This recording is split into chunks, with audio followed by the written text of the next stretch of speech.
कधी संपणार नारी तुझा वनवास ग, कधी संपणार नारी तुझा वनवास ग.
कबळ घेता नाम घ्या श्रीहरीचे.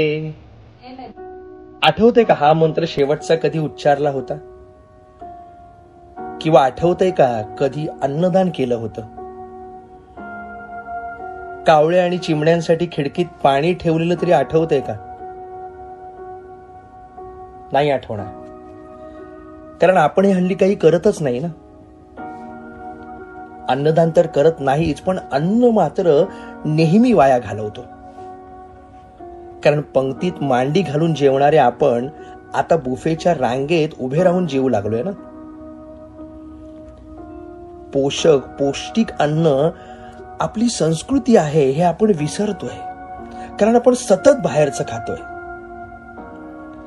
आपल्या घराच्या स्वयंपाकघरात आजीच्या बटव्यात अनेक रोगांचं औषध आहे. कोविड काळातला घरगुती काढा आठवतोय ना तुम्हाला? पण रात गई आणि बाद गई म्हणून आपण सगळंच विसरतोय. अन्न तर आपण सरास वाया घालवतो. अन्न वाया घालवताना एक क्षणही पुरेसा आहे, पण ते पिकवताना किती मेहनत किती वेळ लागतो हे माहिती आहे का तुम्हाला? गणपती बाप्पा म्हणजे बुद्धीचा देवता.